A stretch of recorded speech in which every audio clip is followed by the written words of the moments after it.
உங்கள் விசுவாசம் எங்கே என்றார். எப்படி சொல்றாரு? உங்கள் விசுவாசம்.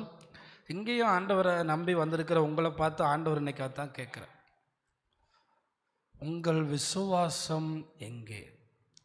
அதாவது நம்ம வாழ்க்கையில் சின்ன சின்ன பிரச்சனைகள்லாம் வரும்போது ஆண்டவரால் செய்ய முடியும்னு நம்புகிற நம்ம சில பிரச்சனைகளை நம்ம யோசிக்கும்போது அவரால் செய்ய முடியாதுன்னு நம்ம யோசிச்சிடும். ஆபிரகாம் ஆண்டவரை எப்படி நம்பினார் தெரியுமா? இப்படித்தான் நம்பிட்டு இருந்தார். அவரும் குறைவாக தான் நம்பினார். நீண்ட காலத்துக்கு அப்புறம் ஆண்டவர் அவரிடத்துல வந்து என்ன சொன்னார் தெரியுமா? நான் எல்சடாய், சர்வ வல்லவர், எல்லாவற்றையும் செய்ய முடியும். ஆபிரகாமோட வாழ்க்கையில் ஒரு அவிசுவாசம் வந்து ஆகார திருமணம் முடிச்சதுக்கு காரணமே இனி ஆண்டவரால் முடியாதுன்னு நிலைமைக்கு வந்துட்டார். அது எப்படி? ஆண்டவரால் முடியாத காரியம் ஏதாவது இருக்கா? அதே முடிவுக்கு ஆபிரகாம் வந்த உடனே சாராலும் வந்துட்டாங்க. அதனால தான் கதவுக்கு அந்த பக்கம் உட்காந்து சிரிக்கிறாங்க. இன்னைக்கு நிறைய தேவ பிள்ளைங்க விசுவாசம் குறையும் போது தான் மனுஷங்களை தேடி, மந்திரவாதிகளை தேடி, யார் யாரையோ தேடி, செத்து போகிற மனுஷனை தேடி, இவன் காப்பாற்றிடுவானா, அவன் காப்பாற்றிடுவானா, அது காப்பாற்றிருமா? இன்னைக்கு ஆண்டவர் இந்த காலை வேளையில் உங்களை பார்த்து கேட்கிறார், உங்கள் விசுவாசம் எங்கே? ஆண்டவர் தன்னுடைய முதல் பிரசங்கத்தை மலையிலே தொடங்கி தன்னுடைய முதல் பிரசங்கத்தினுடைய முடிவிலே 5 அப்பத்தையும் 2 மீனையும் 5000 பேருக்கு போஷித்தார். இதை பார்த்தார்கள். முதலாக பார்த்த சீஷர்கள் இந்த சூழ்நிலையிலே அவர்களால் விசுவாசிக்க முடியவில்லை. உங்களுக்கு ஆச்சரியமா இருக்கிறதா? 5 அப்பத்தை 5000 பேருக்கு எப்படி இங்க சாப்பிட கொடுக்க முடியும்? சொல்லுங்க. 5 அப்பத்தை 5000 பேருக்கு நம்ம சர்ச்சில் ஏதாவது விழா ஃபங்க்ஷன்லாம் வச்சோம்னா கொஞ்சம் கொஞ்சமாக சாப்பாடு குறைஞ்ச உடனே எல்லாருக்கும் என்ன ஆயிரும்? ஐயோ குறையுதே குறையுதே குறையுது. ஆனால் குறைஞ்சது இல்லாதது ஒன்றும் இல்லாமல் இருந்து புருஷர்கள் மட்டும் 5000 பேர். இந்த கூட்டத்தையே நீங்கள் கணக்கு எடுத்துக்கிறீங்களேன். இங்கே அதிகமாக இருக்கா, இங்கே அதிகமாக இருக்கா? அப்போவே தெரியுது ஆண்டவர் ஏன் இங்கே 5000ன்னு போட்டிருக்காருன்னு.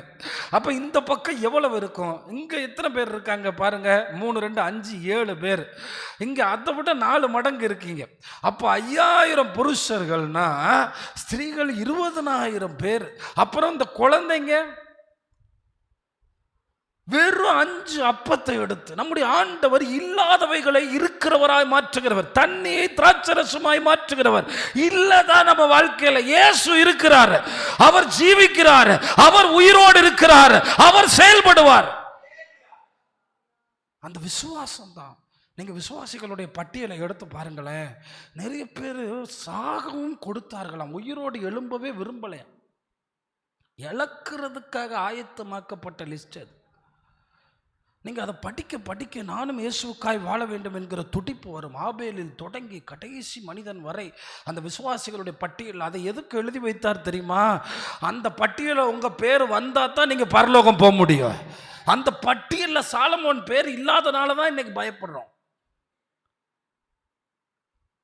அதனால தான் நெகேமியா சொல்லுவார், சாலமோனே விழுந்து போன பாவம்ப்பா, நீங்கள் கொஞ்சம் கவனமாக இருங்கப்பா. சாலமோனே விழுந்து போன பாவம். அதனால தான் உங்கள் வாழ்க்கையில் இன்னைக்கு ஆண்டவர் கேட்குறார், விசுவாசம் எங்கே? ஏன் 5 அப்பத்தை 2 மீனை பெருக செய்தவரால் இந்த சூழ்நிலையை மாற்ற முடியாதா? உங்கள் வாழ்க்கையில் எவ்வளவு அற்புதம் செஞ்சிருக்கார், எவ்வளவோ உங்களை நடத்தி வந்தார். ஆனால் நீங்கள் விசுவாசிக்காம போனதுனால தான் பின்னோக்கி போனீங்க.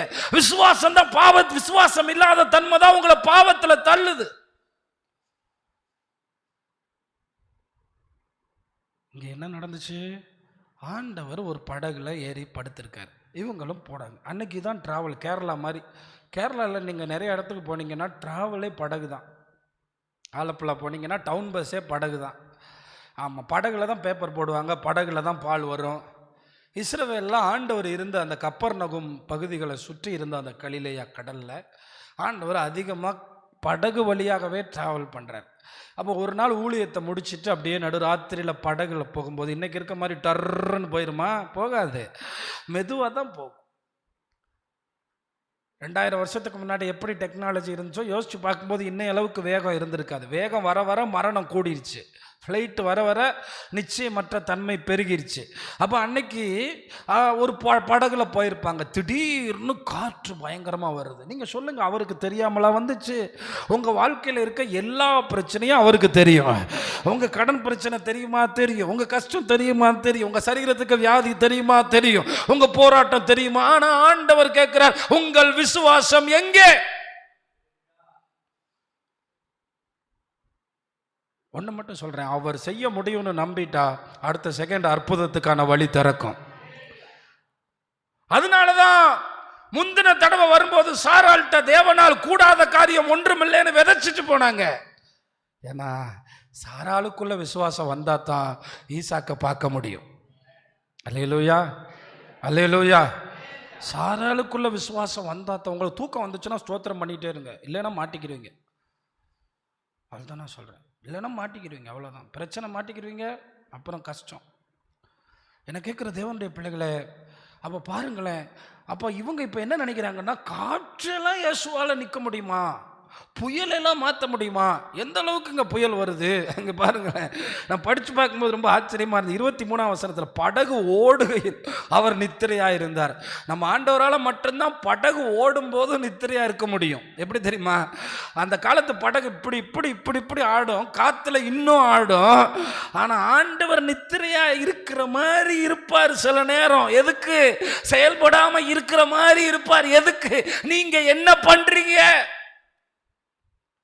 ஓஹோ, நீங்கள் என்ன பண்ணுறீங்க? நாங்கள் ட்ரை பண்ணுறோம் பிரதர். ட்ரை பண்ணுங்க, இன்னும் ட்ரை பண்ணுறோம், இன்னும் ட்ரை பண்ணுங்க, இன்னும் ரொம்ப ட்ரை பண்ணுறோம், ரொம்ப ட்ரை பண்ணுங்க. நித்திரையாக இருந்தார். உண்மை, அவர் நித்திரையாக இருந்தார்.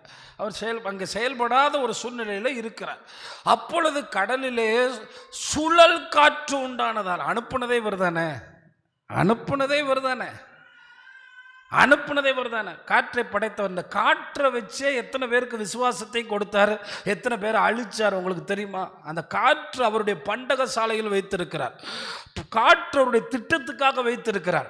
அவருடைய திட்டம் காற்றை கொண்டு அவர் நிறைவேற்றுவார். இங்க பாருங்க, சுழல் காற்று உண்டானதால் அவர்கள் மோசம் அடையத்தக்கதாக படகு ஜலத்தினால் நிறைந்தது. சில நேரம் நம்ம வாழ்க்கை படகு அங்கும் இங்கும் ஆடும், விசுவாசமும் ஆடும். ஆண்டவர் எழுதி வைத்த அந்த மத்தேயு 5 நீங்கள் கவனித்து பார்த்தால், முதல்ல பெருமழை, அடுத்தது பெரும் வெள்ளம். இதுலேயே விசுவாசம் நிறைஞ்சு நனைஞ்சு பிஞ்சு ஒன்றும் இல்லாமல் ஆயிடுச்சு. எப்படி? முதல்ல பெருமழை, ரெண்டாவது பெரும் வெள்ளம். மழை வந்தால் என்ன வருங்க? பெருமழை வந்தால் என்ன வரும்? என்ன அப்படிமா பெரிய கஷ்டமான கேள்வி மாதிரியே முழிக்கிறீங்க எல்லாரும். பெருமழை வந்தால் என்ன வரும்? பெருவெள்ளம். இப்போ அந்த பெருமழையும் பெரு வெள்ளமும் அந்த வீட்டில் மோதிச்சுன்னா, மலையில் கொஞ்சம் சாரல் பட்டிருக்கும், அதுக்கப்புறம் வெள்ளம் வந்து அடிச்சிருக்கும், அடுத்து தான் காற்று வரும். இங்கே பெருமழையும் பெரும் வெள்ளமும் வந்து நிற்கும்போது அடுத்து காற்று வருது. இயேசுநாதர் மேலே விசுவாசம் இல்லாத வீடுகள் இடம் காணாமல் போகும். நல்லா சர்ச்சுக்கு வந்தானே, விசுவாசம் இல்லாமல் போயிட்டான். அவன் யார் மேலேயே போட்டிருக்கான் விசுவாசத்தை. ஆண்டவர் இன்னைக்கு அதான் கேட்குறாரு, உங்கள் விசுவாசம் எங்கே? ஆனால் இயேசுநாதர் மேலே விசுவாசம் உள்ள குடும்பங்கள் அவைகளை தாண்டி நிலைத்து நிற்கிறது. அல்லேலூயா. அது மட்டும்தான், இயேசுநாதர் மேலே விசுவாசம் உள்ளவங்க அதானே கேட்குறார். படகு அப்படியே அசையுது காற்றுல. அதனால தான் அவங்க கோபத்தோடு இருக்காங்க. என்ன ஆண்டவர், அவர் எங்கள் கூட எங்கள் பிரச்சனையில் நிற்காம தூங்கிட்டு இருக்கார். நான் சொல்கிறேன், சந்தோஷ நேரத்தை விட கண்ணீர் நேரத்தில் அவர் அருகாமையில் இருப்பார். அவர் மிக அருகில் இருப்பார். அவர் நித்திரையாக இருக்க மாதிரி தான் இருக்கும், அவர் செயல்படாமல் இருக்கிற மாதிரி தான் இருக்கும். ஆனால் அந்த அலைகளோ அந்த காற்றோ நம்மை ஒன்றும் செய்ய முடியாது. அந்த காற்றுகள் நம்மை சேதப்படுத்த முடியாது. ஒரு தண்ணீர் கூட என் பிள்ளை மேலே பற்ற விட மாட்டார். அதுதான் அவர். அதனால சேதாரம்லாம் வந்துடாது, அதனால பெரிய சேதமெல்லாம் வந்துடாது. உங்கள் வாழ்க்கையில் எத்தனை காற்று வீசினாலும் அது உங்களை சேதப்படுத்த முடியாது. அதை நீங்கள் முதலாவது நம்ப வேண்டும். அப்போ பாருங்கள், பல நேரங்களில் இன்னைக்கு ஏன் தெரியுமா குடும்பத்தில் பிரச்சனை தெரியுமா? உறவுகள் மேலே அதீத எதிர்பார்ப்பு. என் பிள்ளை என்ன கவனிக்கலை, என் மகன் என்ன பேசலை, என் மகன் என்ன பார்க்கலை. நான் சொல்கிறேன், மனுஷன் மேலே மட்டும் எந்த வேரும் போட்டுறாதீங்க. நம்மை படைத்தவர், நம்ம அருகில் இருக்கிறவர், நம்மை காப்பாற்றுகிறவர், நம்மை பேர் சொல்லி அழைத்தவரும், தாயின் கருவில் நம்மை உருவாக்கினவரும், நம்மேல் கரிசனை உள்ள ஆண்டவர் மேல நீங்க விசுவாசமா இருந்தா எந்த காற்றும் எந்த புயலும் உங்களை ஒன்றும் சேதப்படுத்தாது. தயவு செய்து எதன் மேலும் நம்பிக்கை போட்டால், எதை அதிகமாய் நம்பினீர்களோ அதுதான் ஏமாற்றும். நம்பாதீங்க. நிறைய பேர் வேலையை நம்பி ஏமாற்றப்பட்டவர்கள் உண்டு, பணத்தை நம்பி ஏமாற்றப்பட்டவர் உண்டு, மனிதனை நம்பி ஏமாற்றவர்கள் உண்டு. ஆண்டவர் தாமதமானாலும் சரி, அவர் கைவிட்டவே மாட்டார். அவர் கைவிட்டவே மாட்டார். அவர் ஒரு நாளும் கைவிடவே மாட்டார். அப்போ பாருங்களேன், அவங்க என்ன சொல்கிறாங்க, அவரிடத்தில் வந்து தூங்கிட்டு இருக்கார். அந்த படகு எவ்வளோ பெருசாக இருக்கும்? 12 பேர் ப்ளஸ் அவர், கொஞ்சம் பெரிய படகாக தான் இருக்கும். தூங்கிட்டு இருக்காரு. அவங்க என்ன சொல்கிறாங்க, முடிவு பண்ணிட்டாங்க, செத்துட்டோம், நாங்கள் செத்துட்டோம், ஐயரே நாங்கள் சாகுறோம், முடிவு பண்ணிட்டாங்க, நாங்கள் செத்துட்டோம். பல பிரச்சனைகளை நம்ம அப்படித்தான் முடிவு பண்ணுறோம். இல்லை, நம்மளை அந்த பிரச்சனைக்குள்ளே சாவடிக்கிற தேவன் இல்லை, அவரை நம்ம குறித்து அவர் நினைத்ததை செய்து முடிக்கிற தேவன். இதை நல்லா புரிஞ்சுக்கிறணும். அதனால தான் நான் எப்போ சொல்லுவேன், உயிரோடு தானே இருக்கும், தேவ திட்டத்தை எவனும் தடுக்க முடியாது. அல்லேலூயா. ஆண்டவர் எலிசபெத்துக்கும் சகரியாவுக்கும் ஆண்டவர் ஒரு திட்டம் வச்சிருந்தார், ஒரு நோக்கம் வச்சிருந்தார், எவனும் தடுக்க முடியல. எந்த சூழ்நிலை அவரை நம்புகிறவருடைய பிள்ளைகளை அவர் ஒரு நாளும் ஏமாற்றினதில்லை, ஒரு நாளும் தோல்வியில் விட்டதில்லை. அவர் செய்கிற நேரம் மிக அற்புதமான நேரம். அது நீங்கள் கவனித்து பாருங்கள். அவங்க சொல்றாங்க, நாங்கள் செத்து போறோம், உமக்கு கவலை இல்லையான்னு. நான் சொல்றேன், நம்மை குறித்து அதிகம் கவலைப்படுகிறவர் அவர்தான். தாய் மறந்தாலும் நான் உன்னை அதிகமாக நினைக்கிறவர் அவர் தான். இதெல்லாம் உங்களுக்கு புரியணும். சில நேரங்கள் அந்த ஏசாயாவினுடைய பின்பகுதியில் பார்த்தா, இன்னைக்கு என்னென்னத்தையோ கையில் வரைஞ்சி வச்சுருக்கான், என்னென்னத்தையோ வரைஞ்சிருக்கான், உடம்பையே நாசப்படுத்துகிறான், ஆனால் உள்ளம் கையில். அப்போ எல்லா பேரையும் அவரால் வர முடியுமான்னு? அவர் தெய்வம், அவருடைய கரம் வலிமையானது, அவருடைய கரம் வல்லமையானது. அவர் கையில் எவ்வளோ நெருக்கமாக வச்சுருக்கார். அவர் அடிக்கடி நம்மை நினைவு கூறுகிறார், காலைதோறும் நிமிஷந்தோறும் நம்மளை நினைக்கிறார். அப்போ இதெல்லாம் நமக்கு புரியணும், நமக்கு புரியணும். அப்போ இங்கே என்ன, மடிந்து போகிறதுக்காக உங்களை சீஷர்களாக தெரிந்து கொண்டார்? உலகத்துக்கே உங்களை சாட்சியாக நிறுத்துறதுக்கு. மடிந்து போகிறதுக்காக உங்களை வந்து தேடி வந்தார், உங்களை சாட்சியாக நிறுத்துறதுக்கு. அப்போ இங்கே பாருங்கள், அவரை எழுப்பினார்கள். காப்பாற்றுங்கள் என்று எழுப்பவில்லை, சாகுறோம் என்று எழுப்பினார்கள். காப்பாற்றும் ஆண்டவர் நம்பிக்கை இல்லை, அவர் இதிலிருந்து காப்பாற்ற முடியும் என்று நம்பிக்கை இல்லை. தலைவலி என்றால் காப்பாற்றுவார், இது எப்படி அவரால் முடியும்? எதுவானாலும் என் தேவனால் முடியும், எதுவானாலும் அவர் முடியும். இதுதான் நம்பிக்கை. நல்லா கவனிங்க. இந்த விசுவாசம் வந்தால் தான் நம்ம அற்புதத்தை பார்க்க முடியும். உங்க எல்லாருக்கும் சொல்கிறேன், இந்த விசுவாசம் வந்தால் தான் உங்களுக்கு அற்புதத்தை பார்க்க முடியும். நல்ல வேளை அவங்க இயேசுவை எழுப்பாவது செஞ்சாங்க. ஆனால் இன்றைக்கி நம்ம ஆளுங்க இயேசுவை தொந்தரவு பண்ணுறதே இல்லை. இன்றைக்கி நிறைய பேர் அதான் சொல்கிறாங்க, பாஸ்டர் அந்த அவன் சாக கிடக்கான், நீங்கள் போய் பாருங்கள். அவன் விசுவாசம் எங்கே? நான் போய் பார்த்து வரும், நோ யூஸ். அவன் விசுவாசம் எங்கே? இன்னைக்கு நிறைய பாஸ்டர்மார்களே பால் டப்பாவை வச்சு கொடுத்துட்டான்.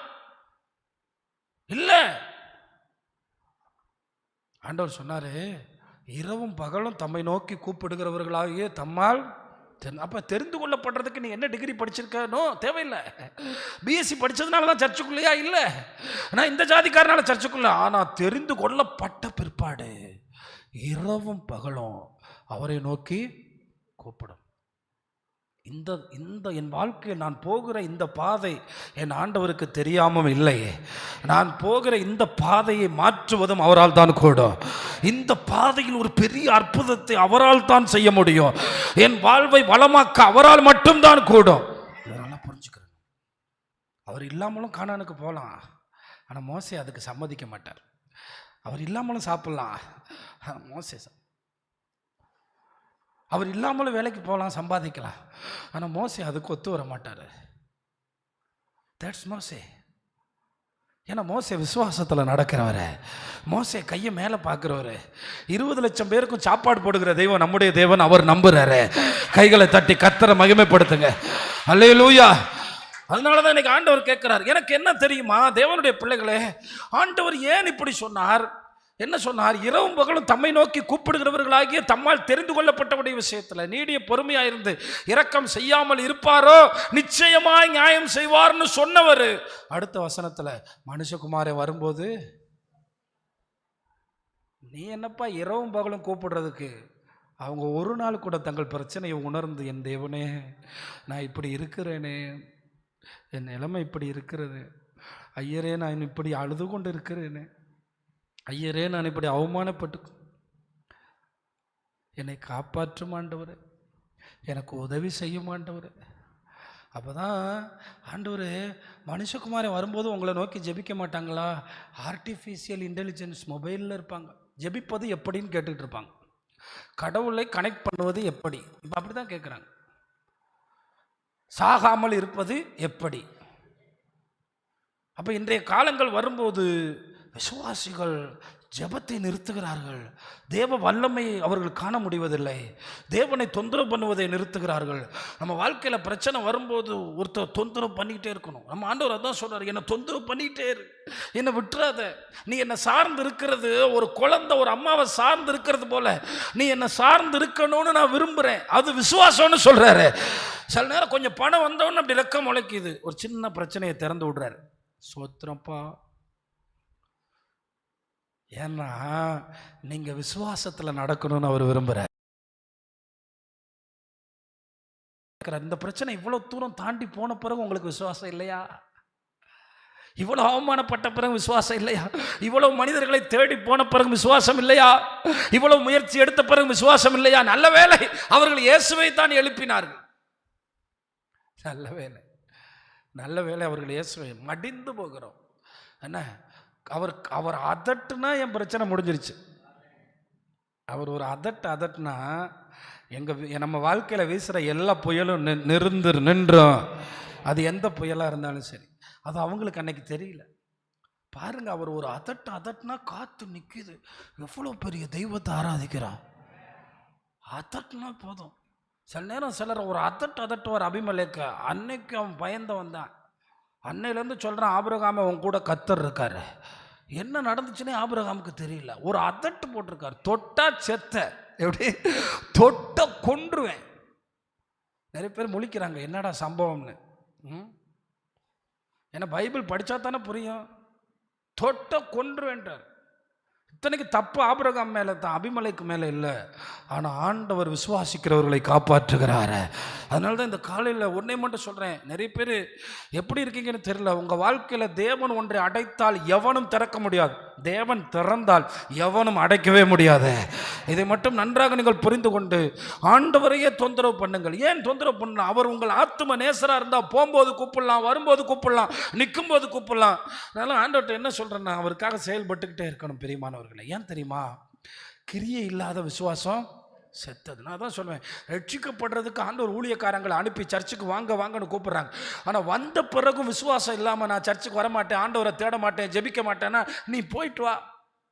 ஒரு நாள் உனக்கு வாழ்க்கைனா என்னன்னு கற்றுக் கொடுப்பார், இயேசுனா என்னன்னு கற்றுக் கொடுப்பார். அப்போ இயேசு சுவாமி என்னை காப்பாத்துன்னு நீ ஓடி வருவீல்ல, அப்போ விசுவாசம் தொடங்கும். தெரியுதா? அப்போ தான் விசுவாசம் தொடங்கும். உன் வாயை திறந்த ஆண்டவரே என்னை காப்பாற்றும், அதுவரை அவர் அப்படியே இருப்பார், பக்கத்தில் தான் இருப்பார், தூங்கிட்டே இருக்க மாதிரி இருப்பார். ஒரு அதட்டின உடனே காற்று நின்றுச்சு. அவங்களுக்குள்ள அந்த 12 பேர் அவங்களுக்குள்ள பேசிக்கிறாங்க, என்னடா இவர் சாதாரணமாக நினைச்சோம், ரபின்னு நினைச்சோம், காற்று நம்ம ஆண்டவரை சாதாரணமாக நினைச்சோம், ஆனால் காற்றுலாம் நிற்கிதுடா, தண்ணிலாம் நிற்கிதுடா, அலையெல்லாம் நிற்கிதுடா.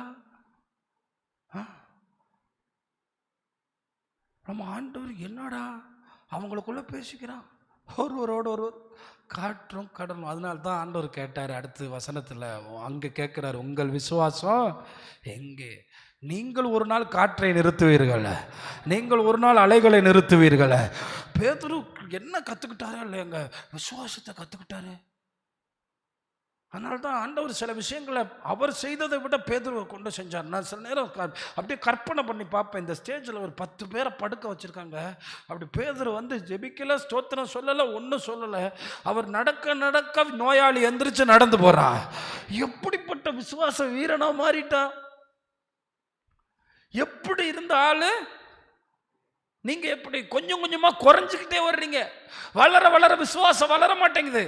கிரியை இல்லாத விசுவாசம் செத்தது. அப்போ என் வாழ்க்கையில் விசுவாசம் வாழ்க்கையில் நான் கூடும்போது கடுகு விதை போல, சின்னதாக இருந்த கடுகு விதை மரமாய் மாறி அதில் நிறைய பறவைகள் வருவது போல என் வாழ்க்கையில் விசுவாசம் விருத்தி அடைய வேண்டும், வர்த்திக்கப்பட வேண்டும். என் ஜெப ஜீவியம் வர்த்திக்கப்பட வேண்டும். என் சுயபலன் குறைய வேண்டும். நான் அதிகமாய் ஆண்டவரை சார்ந்து இருக்க வேண்டும். ஏன் தெரியுமா? கிறிஸ்தவ வாழ்க்கையில் வளர வளர பிரச்சனைகளும் வளரும்.